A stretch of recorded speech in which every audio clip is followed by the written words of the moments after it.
Hello, everyone, and welcome back to the English Nexus, the podcast where we connect you with practical strategies, real conversations, and expert insights to help you master the English language. I'm your host, Michael. And I'm Jennifer. We're so excited you've joined us today because we're tackling one of the most common questions we get from our listeners around the world. That's right. Today's topic is something that almost every English learner wants to know. How can I learn English fast? And I mean really fast, without sacrificing quality or understanding. It's such an important question because, let's face it, we live in a fast-paced world. People need English for their careers, for travel, for connecting with friends online, for watching their favorite shows without subtitles. The demand is real, and the urgency is real. Absolutely. And before we dive deep into this conversation, if you're new to the English Nexus, welcome. We'd love for you to hit that subscribe button right now. And if you're a returning listener, thank you so much for coming back. Don't forget to smash that like button, share this episode with anyone who's on their English learning journey, and drop a comment below telling us where you're watching from and what your biggest English learning challenge is. Yes, we read every single comment, and your feedback helps us create content that truly serves you. All right, Michael, let's get into it. When someone asks, how do I learn English fast? What's the first thing that comes to your mind? Honestly, Jennifer, the first thing I think about is setting realistic expectations, because fast means different things to different people. For some, fast might mean having basic conversations in 3 months. For others, it might mean becoming fluent in a year. So I always ask, what's your definition of fast, and what do you actually need English for? That's such a crucial point. I've met so many learners who get discouraged because they set unrealistic timelines. They think they'll watch a few YouTube videos and suddenly speak like a native speaker in 2 weeks. Exactly. And while there are definitely ways to accelerate your learning, it's important to understand that language acquisition is still a process. The good news is that with the right strategies, you can make massive progress in a relatively short time. So let's break this down. What would you say is the absolute foundation for learning English quickly? Immersion. Hands down, immersion is the most powerful tool you have. Now, I know what some listeners are thinking, but Michael, I don't live in an English-speaking country. How can I immerse myself? And that's where we get creative. Right, because immersion today doesn't mean you have to pack your bags and move to London or New York. Technology has completely changed the game. You can create an English-rich environment right where you are. Absolutely. Think about it. You can change your phone settings to English, watch Netflix in English, listen to English podcasts during your commute, follow English speakers on social media, join online communities where people speak English. You're basically surrounding yourself with the language. And that brings me to something I'm really passionate about, the importance of input. When you're trying to learn fast, you need massive amounts of comprehensible input. That means exposing yourself to English that you can mostly understand, even if you don't catch every single word. That's the key word there, comprehensible. Because if you're watching advanced content that's way above your level, you're going to feel frustrated and overwhelmed. But if you choose content that's just slightly above your current level, your brain starts to fill in the gaps naturally. Exactly. So for beginners, that might mean watching children's shows or reading simple books. Don't feel embarrassed about this. Children's content is designed to teach language in a clear, repetitive way. It's actually brilliant for language learning. I always recommend starting with content that has visual support. So animated shows, cooking videos, travel vlogs. When you can see what's happening while hearing the words, your brain makes those connections much faster. And as you level up, you can move to podcasts, audiobooks, documentaries, news broadcasts. The progression should feel challenging, but not impossible. Now, let's talk about output. Because input alone isn't enough. You need to practice speaking from day one. Oh, this is where so many learners hold themselves back. They say, I'm not ready to speak yet, or I'll speak once I know more words. But that's actually counterproductive. Completely. Your speaking muscles need training just like any other skill. And here's the thing, you don't need to speak perfectly. You need to speak progressively. Each conversation, even if it's full of mistakes, is building your confidence and fluency. So, what are some practical ways people can practice speaking, especially if they don't have English-speaking friends nearby? Great question. First, there's language exchange apps like Tandem, HelloTalk, or Speaky. You can connect with native English speakers who want to learn your language, and you help each other. It's free, it's convenient, and you make friends in the process. I love language exchange. Another option is joining online conversation clubs or finding a tutor on platforms like italki or Preply.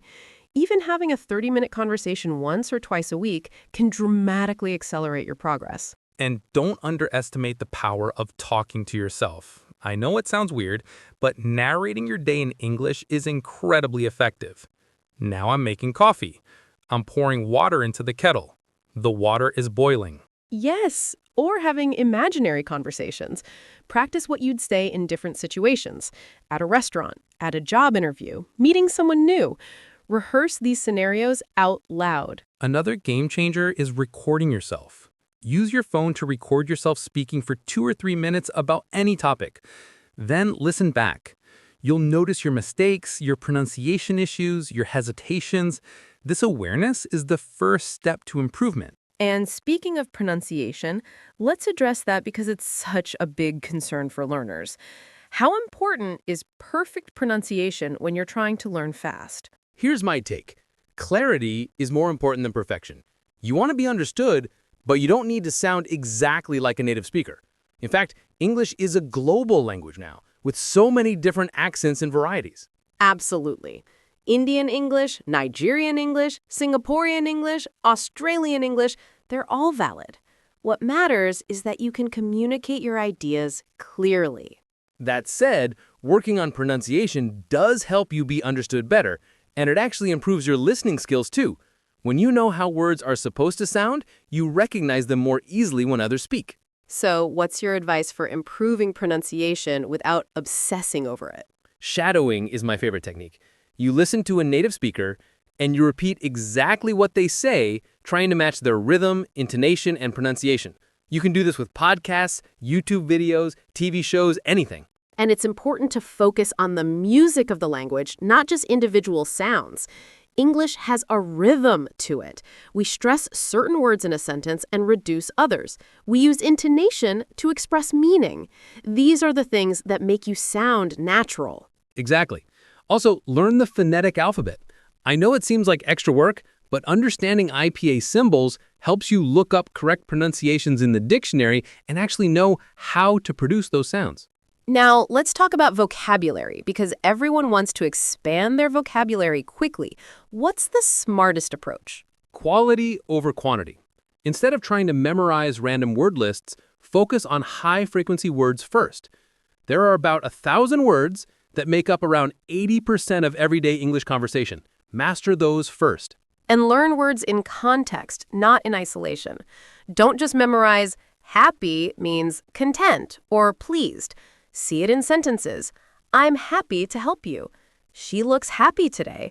They had a happy ending. Context shows you how words actually work. Collocation is huge too. That means learning which words naturally go together. We say make a decision, not do a decision. We say strong coffee, not powerful coffee. These partnerships between words are what make you sound natural. And here's a technique I swear by. The notebook method. Carry a small notebook or use a note app on your phone. Every time you encounter a new word or phrase, write it down with an example sentence. Review it regularly. Spaced repetition is the science behind this. Apps like Anki or Memrise use this principle. They show you words just before you're about to forget them, which strengthens your memory. But here's what I think is even more powerful. Use your new words immediately. If you learn the word exhausted today, try to use it in a conversation or write a sentence with it. Active use cements the word in your memory, far better than passive review. Absolutely. And personalize your learning. If you're interested in cooking, learn cooking vocabulary. If you're into technology, focus on tech terms. You'll be more motivated to learn words that are relevant to your life. That brings us to motivation, which is really the secret ingredient in learning fast. You can have all the best techniques, but if you're not motivated, you won't practice consistently. Motivation is everything. And I think the key is connecting your English learning to something you genuinely care about. Don't just learn English as an abstract goal. Learn it because you want to travel the world or get a promotion or watch your favorite series or connect with someone special. Yes, and set specific, measurable goals. Not, I want to improve my English, but I want to have a 10-minute conversation without switching to my native language. Or I want to watch a movie without subtitles and understand 70% of it. And celebrate small wins. Did you understand a joke in English? Celebrate that. Did you successfully order food in English? That's a victory. These small moments of success keep you motivated to continue. Another aspect of fast learning is understanding that mistakes are not your enemy. They're your teacher. This is so important. I see so many learners who are paralyzed by the fear of making mistakes. They won't speak because they're afraid they'll say something wrong. But mistakes are how you learn. In fact, if you're not making mistakes, you're probably not challenging yourself enough. Every mistake is information.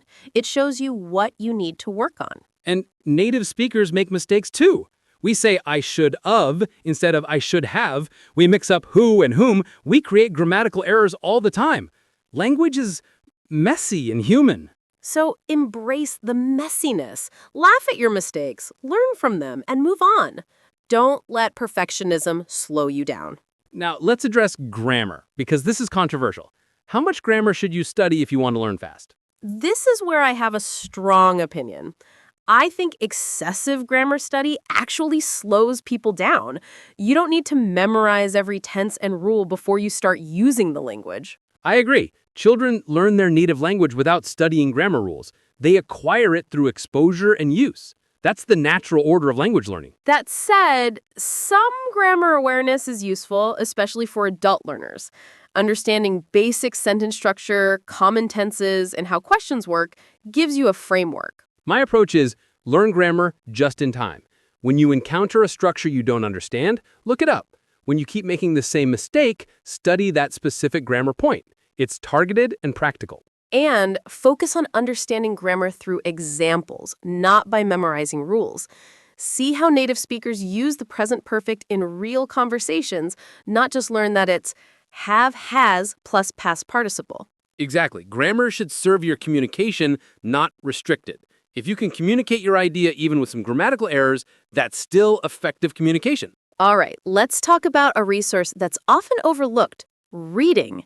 How does reading fit into learning English fast? Reading is incredibly powerful because it exposes you to correct sentence structure, expands your vocabulary, and trains your brain to think in English. Plus, you can do it at your own pace. And the beauty of reading is that there's material for every level. Graded readers are specifically designed for language learners with controlled vocabulary and grammar. Start with material that interests you. If you love mystery, read mystery stories. If you're into science, read science articles. Interest keeps you engaged, and engagement is key to fast learning. And don't feel like you need to understand every single word. If you can grasp the general meaning of a text, that's enough. You can guess meaning from context, and actually, that guessing process strengthens your language intuition. One technique I recommend is extensive reading, where you read a lot of easy material quickly, versus intensive reading, where you carefully study a difficult text. Both have their place, but extensive reading is often more enjoyable and builds fluency. And remember to read out loud sometimes. It combines reading with speaking practice and helps you internalize the rhythm and flow of English sentences. Now, what about listening? Because many learners find listening comprehension the most challenging skill. Listening is tough because English speakers often speak quickly, use slang, have different accents, and in real life there's background noise and interruptions. It's not like the clear, slow audio in textbooks. So you need to train your ears with real, authentic material. Start with content that's slightly slower and clearer, like audiobooks or TED Talks, and then gradually work up to faster content like podcasts and movies. Active listening is key. Don't just have English playing in the background while you do other things. Actually focus on what you're hearing. Try to identify individual words. Notice how sounds blend together. Pay attention to intonation. And use transcripts when available. Listen first without the transcript, see how much you understand, then listen again with the transcript. You'll notice what you missed and train your brain to catch those sounds next time. Another great technique is listening to the same content multiple times. The first time, you might only catch 30%. The second time, maybe 50%. The third time, 70%. Each repetition strengthens your listening skills. And don't forget about different accents. English is spoken around the world with countless accents. Expose yourself to British English, American English, Australian English, Indian English, and others. Yes, because in real life, you're going to encounter all kinds of accents. The more variety you expose yourself to, the more adaptable your listening skills become. Let's talk about consistency, because this is where most learners struggle. They're motivated for a week or two, then life gets busy and they stop practicing. Consistency beats intensity every time. It's better to study English for 20 minutes every single day than to do a 5-hour marathon once a week. Because your brain needs regular exposure to form strong neural pathways. When you practice daily, even briefly, you're constantly reinforcing what you've learned. So the question is, how do you build consistency? How do you make English practice a non-negotiable part of your day? Habits. You need to turn English practice into a habit like brushing your teeth. And the best way to build a habit is to attach it to something you already do. So if you already drink coffee every morning, listen to an English podcast while you drink your coffee. Or if you already scroll through social media at night, change your settings so you're reading English content. If you already go for a run, listen to English audio during your run. The key is removing friction. Make it so easy that you can't not do it. Have your English learning app on your phone's home screen. Bookmark your favorite English YouTube channel. Keep an English book on your nightstand. And track your progress. There's something motivating about seeing a streak build up. Many apps have streak counters, or you can just mark a calendar every day you practice. Another powerful strategy is joining a community.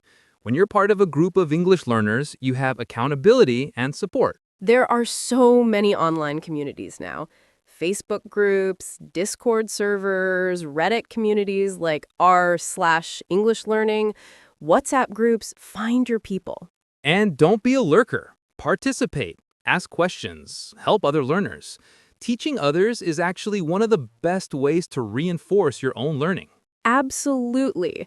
When you explain a grammar concept to someone else or help someone practice their English, you're strengthening your own understanding. Now, I want to address something important. The plateau. Almost every English learner hits a point where they feel like they're not improving anymore. Progress slows down, and it's frustrating. The plateau is so common, and it's often why people give up. But here's the truth. You are still improving, just in less obvious ways. At advanced levels, progress is more subtle.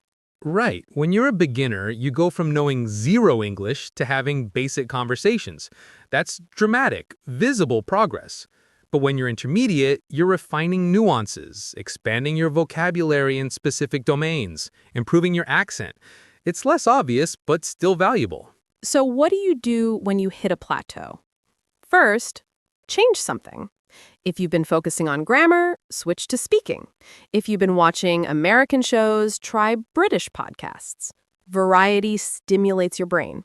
Set new challenges. If you've been reading simple articles, tackle a novel.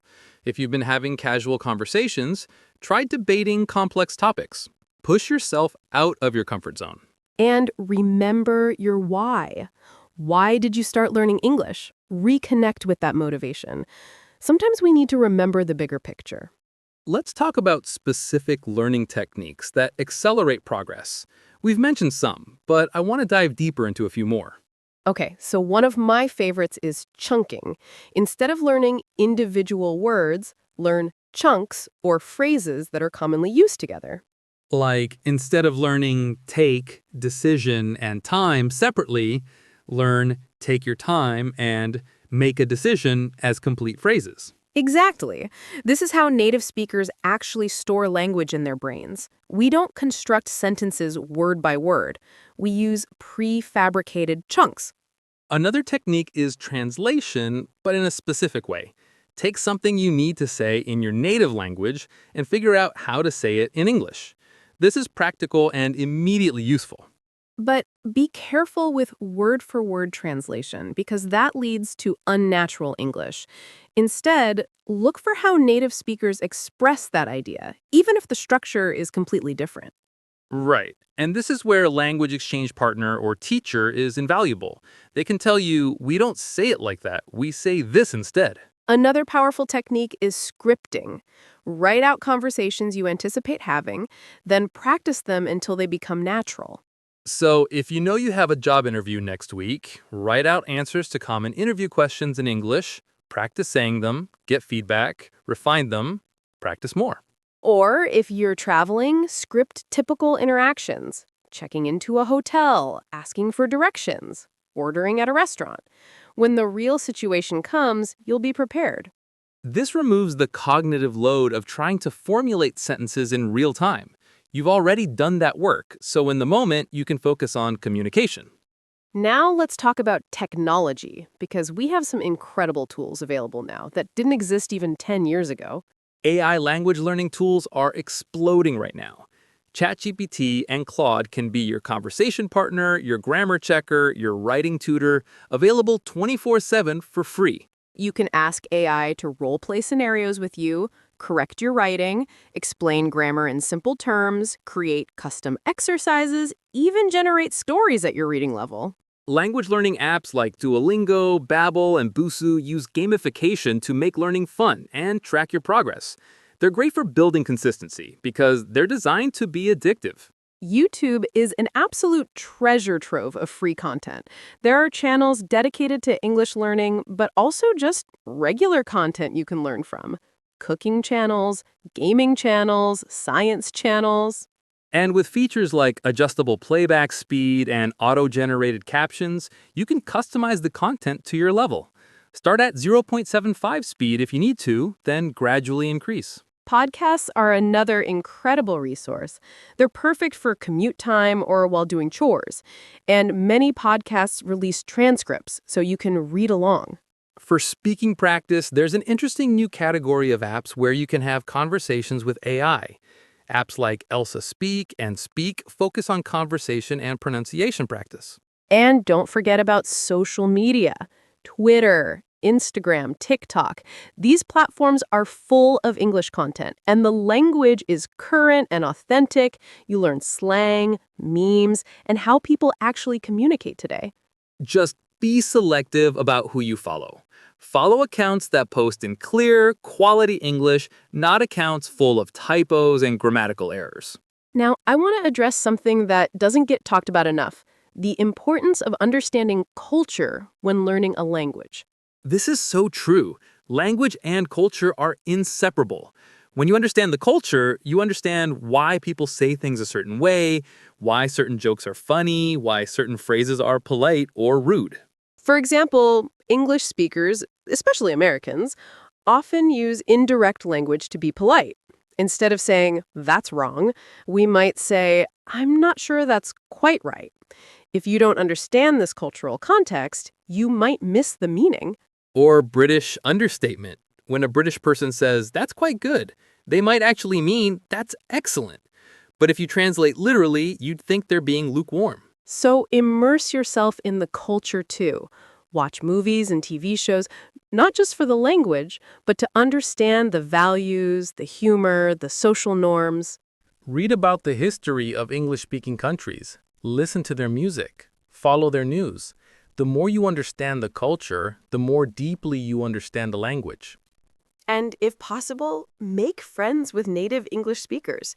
Real friendships give you authentic insight into how the language is actually used and what matters to people in that culture. All right, we've covered so much ground. Let's talk about creating a personalized study plan. Because with all these strategies and techniques, people might feel overwhelmed. Right. So the key is to choose what works for you based on your goals, your learning style, your schedule, and your current level. Start by assessing your current level honestly. Are you a complete beginner? Can you have basic conversations? Can you understand most content but struggle with fluency? Know where you are. Then clarify your goal. Do you need English for work, for travel, for academic purposes, for connecting with people, your goal determines what you should focus on. If you need English for work, prioritize business vocabulary, professional email writing, presentation skills, and formal conversation. If you need English for travel, focus on practical phrases, listening comprehension, and casual conversation. Grammar can take a backseat. If you need English for academic purposes, prioritize reading academic texts, writing essays, understanding lectures, and academic vocabulary. Once you know your goal, design a daily routine that hits all 4 skills: listening, speaking, reading, and writing, but weighted toward what you need most. A sample routine might look like this: 15 minutes of listening practice in the morning with a podcast, 10 minutes of vocabulary review with flashcards, 20 minutes of reading at lunch, 15 minutes of speaking practice with a language partner in the evening, and 10 minutes of writing before bed. That's just 70 minutes a day, but split up throughout the day so it doesn't feel overwhelming, and it hits all the key skills. And 1 day a week, do a longer immersion session. Watch a movie in English, have an hour-long conversation, read a long article or a chapter of a book. This builds stamina. Also, schedule regular assessments. Once a month, record yourself speaking and compare it to previous recordings. Take a practice test. Track your vocabulary size. These measurements show you that you're actually progressing. And be flexible. If something isn't working, change it. If you hate flashcards, don't use flashcards. If podcasts bore you, listen to audiobooks instead. The best method is the one you'll actually stick with. Before we wrap up, I want to talk about mindset, because honestly, mindset might be the most important factor in learning fast. Absolutely. Your beliefs about yourself and your abilities profoundly affect your learning. If you believe, I'm bad at languages, or I'm too old to learn, you're creating obstacles. But if you adopt a growth mindset, believing that ability can be developed through effort, you approach challenges differently. Mistakes become opportunities, not failures. And the research backs this up. Carol Dweck's work on growth mindset shows that people who believe they can improve actually improve more because they persist through difficulties. So monitor your self-talk. When you catch yourself thinking, I'll never be fluent, reframe it to, I'm not fluent yet, but I'm improving every day. And compare yourself only to your past self, not to others. Someone else might be learning faster, but that's irrelevant. The only thing that matters is whether you're better than you were last month. Celebrate your unique journey.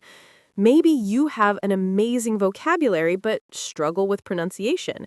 Maybe you're great at understanding but shy about speaking. That's okay. Everyone has different strengths. And remember that learning a language is not just about reaching some destination called fluent. It's about opening doors to new experiences, new perspectives, new connections with people.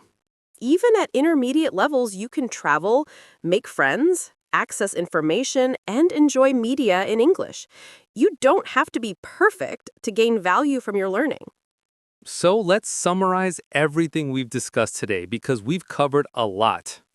To learn English fast, you need immersion through technology and media, massive input that's comprehensible and interesting, regular output practice, especially speaking, vocabulary learning in context with high-frequency words first, smart grammar learning that's just in time and practical, consistent daily practice built into habits, active listening and reading, connection with other learners and native speakers, cultural understanding alongside language learning, and, above all, a growth mindset that embraces mistakes. That was perfect. And remember, fast is relative. Some people have more time to dedicate, more opportunities to practice, more natural aptitude. But everyone can accelerate their learning with these strategies. The key is starting today and maintaining consistency. Every day you practice, you're building momentum. Every conversation, even a difficult one, makes you stronger. And here's something I want to emphasize. You don't need expensive courses or programs. With the free resources available today, YouTube, podcasts, language exchange apps, libraries, anyone can learn English without spending much money. What you need to invest is time, effort, and consistency. Those are the real currencies of language learning. Before we close, we want to hear from you. What's your biggest challenge in learning English? What strategies have worked for you? Drop a comment below and let's continue this conversation. And if you found this episode valuable, please hit that like button. It helps other English learners find this content. Share this episode with your friends, your study group, anyone who's on their English learning journey. Subscribe to the English Nexus if you haven't already, because we're releasing new episodes every week with practical tips, interesting conversations, and expert insights to support your English learning. Turn on notifications so you don't miss any episodes. We have some exciting content coming up, including interviews with polyglots, pronunciation deep dives, and more practical strategies. And remember, learning English is a marathon, not a sprint. But with the right strategies, you can run that marathon much faster than you think. You've got this. Every word you learn, every conversation you have, every mistake you make and learn from, it's all progress. Thank you so much for spending this time with us today. We hope you're feeling inspired and equipped to accelerate your English learning journey. Until next time, keep practicing, keep pushing yourself, and keep connecting with the beautiful English language. This has been the English Nexus. I'm Michael. And I'm Jennifer. Happy learning, everyone.